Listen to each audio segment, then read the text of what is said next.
Hello everybody, I hope you are doing great. In this video, I am going to continue legal maxims. Welcome back to the Justice Junction.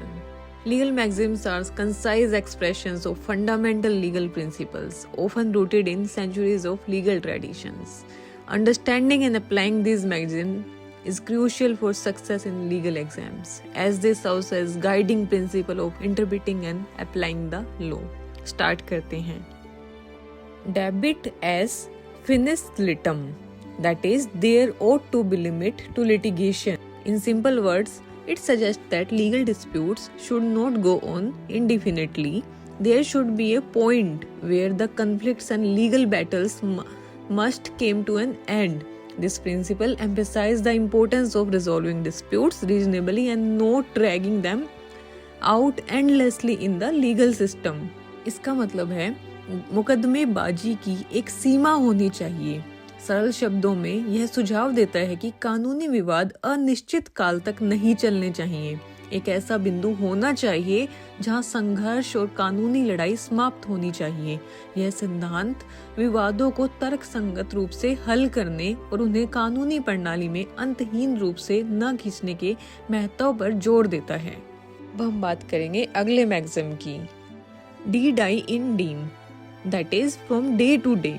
In simple words, it refers to something that occurs or is done on a daily basis, where activities or tasks happen regularly and repeatedly one day after another.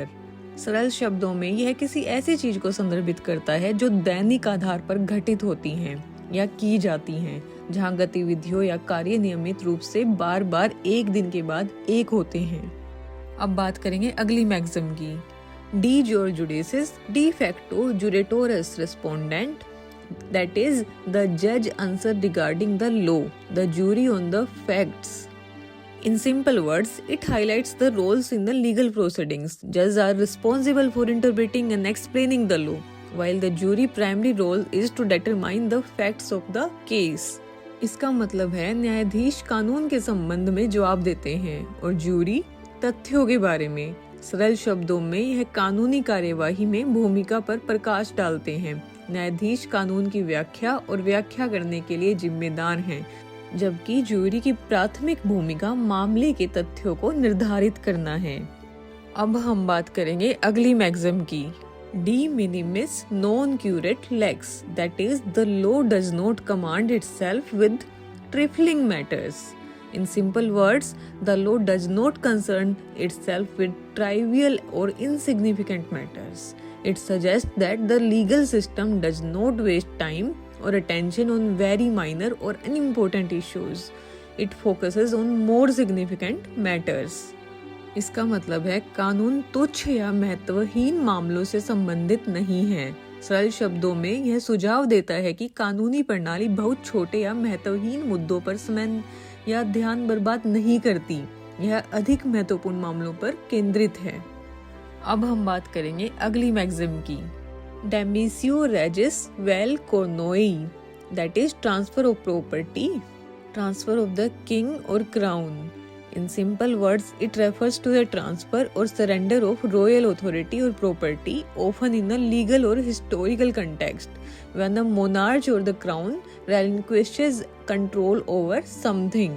इसका अर्थ है यह शाही अधिकार या संपत्ति के हस्तांतरण या आत्मसमर्पण को संदर्भित करता है, अक्सर कानूनी या ऐतिहासिक संदर्भ में जब कोई राजा या ताज किसी चीज पर नियंत्रण छोड़ देता है. अब हम बात करेंगे अगली मैक्सिम की.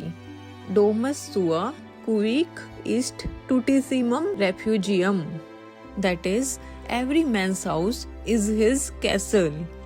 इन simple words, every man's house is his safest refugee.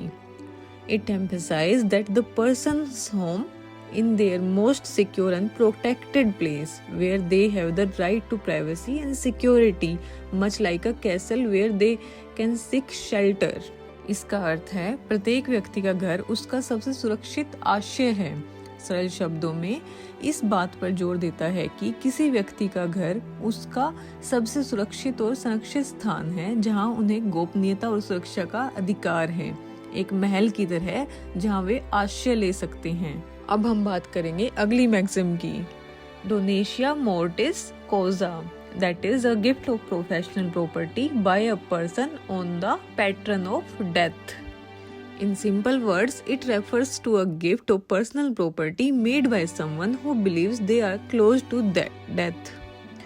It's like giving something away as a gift because you think you might not live much longer. This type of gift is conditional on the donor's death and it's usually done without formal legal procedures. यह किसी ऐसे व्यक्ति द्वारा दिए गए निजी संपत्ति के उपहार को संदर्भित करता है जो मानता है कि मृत्यु के करीब है। सरल शब्दों में यह उपहार के रूप में कुछ देने जैसा है क्योंकि आपको लगता है कि आप अधिक समय तक जीवित नहीं रह पाएंगे।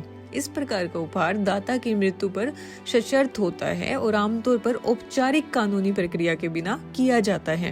अब हम बात करेंगे अगली मैक्सिम की। Droit ne poet pas morier, that is right can not die. In simple words, it conveys the idea that fundamental rights and principles are enduring and cannot be extinguished or eliminated. They remain valid and protected over time. अधिकार कभी मर नहीं सकते। यह इस विचार को व्यक्त करता है कि मौलिक अधिकार और सिद्धांत स्थायी हैं और इन्हें खत्म या समाप्त नहीं किया जा सकता।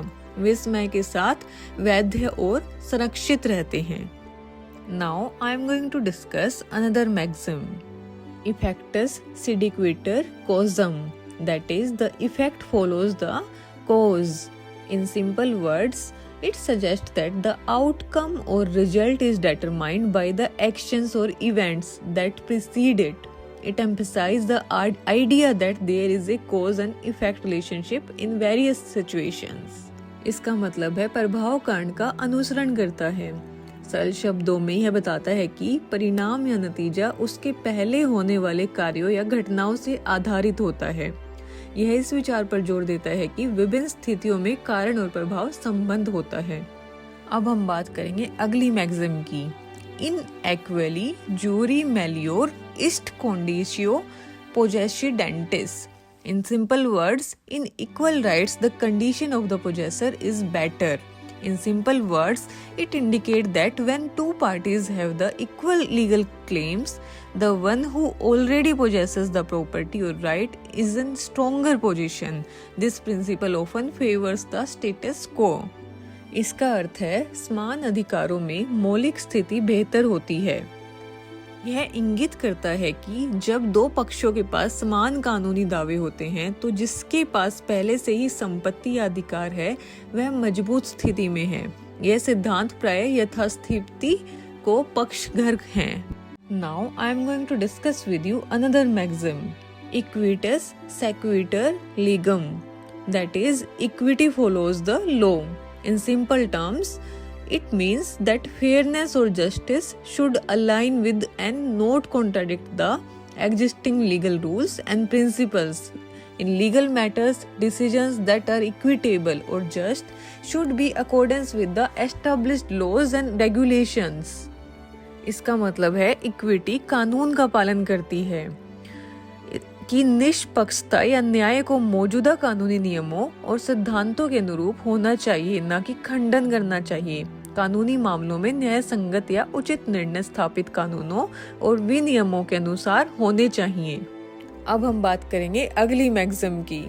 X aequo et bono, that is in justice and good faith. In simple words, it suggests making decisions or judgments based on what is fair and morally right, even when the strict letter of the law may not provide a clear answer. It encourages decisions that consider both legal principle and ethical consideration to achieve a just outcome. इसका मतलब है न्याय और अच्छे विश्वास में। यह उचित और नैतिक रूप से सही के अधिकार पर निर्णय लेने का सुझाव देता है, भले ही कानून का सख्त अक्षर स्पष्ट उत्तर न दे।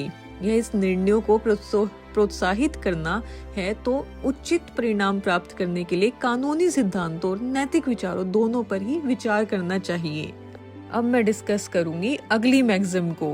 X antecedentibus it consequentibus fit optima interpretio, that is, a passage is best interpreted by reference to what precedes and what follows it. In simple words, it suggests that the understand something fully. It's important to consider what comes before and after it. This is the principle used in legal and textual interpretation to get the best possible understanding of a written passage or document by looking at its context. इसका मतलब है एक मार्ग की सबसे अच्छी व्याख्या इस संदर्भ में की जाती है कि क्या पहले और क्या उसके बाद आता है। यह सुझाव देता है कि किस चीज को पूरी तरह से समझने के लिए उसके पहले और बाद में क्या आता है। इस पर विचार करना महत्वपूर्ण है। यह एक सिद्धांत है जिसका उपयोग कानूनी और पाठ्य व्याख्या में किसी लिखित अनुच्छेद या दस्तावेज के संदर्भ को देखकर सर्वोत्तम संभव समझ प्राप्त करने के लिए किया जाता है। अब हम बात करेंगे अगली मैक्सिम की। Ex dolo malo non oritur exo, that is, right of action cannot arise out of fraud. In simple terms, it indicates that you cannot sue someone based on their dishonest or fraudulent actions if no legal right or agreement was in place to begin it with. Fraudulent actions alone are not enough to create a legal claim. इसका मतलब है कार्यवाही का अधिकार धोखाधड़ी से उत्पन्न नहीं हो सकता। इसे इंगित करता है कि यदि शुरुआत में कोई कानूनी अधिकार या समझौता नहीं हुआ है तो आप किसी के बेईमान या कपटपूर्ण कार्यों के आधार पर उस पर मुकदमा नहीं कर सकते। कानूनी दावा करने के लिए केवल कपटपूर्ण कार्य ही पर्याप्त नहीं है। Now we are going to discuss next maxim, ex nudo pacto non oritur exo. That is, an action does not arise from a bare promise. In simple words, it suggests that you generally cannot sue someone solely for failing to fulfill a promise unless there was a legally binding agreement or consideration involved. A mere verbal commitment without legal backing is usually not enforceable. इसका मतलब है कोई कार्य कोरे वादे से उत्पन्न नहीं होता। यह सुझाव देता है कि आप आमतौर पर किसी वादे को पूरा करने में विफल रहने के लिए किसी पर तब तक मुकदमा नहीं कर सकते जब तक कि इसके कानूनी रूप से बाध्यकारी समझौता या विचार शामिल ना हो। कानूनी समर्थन के बिना केवल मौखिक प्रतिबद्धता आमतौर पर लागू करने योग्य नहीं होती है। In conclusion, legal maxim provide us invaluable insights into the principle that underpin our legal system. They offer guidance, wisdom, and rich tapestry of historical context. Just as the law itself evolves and adapts, so do these maxims. By understanding their significance and embracing their timeless relevance, we can better navigate the complex world of jurisprudence. Thank you for your attention and the opportunity to explore these legal pearls of wisdom with you. Don't forget to like, subscribe and share. If you like my video, then give me a comment in comment box. Goodbye.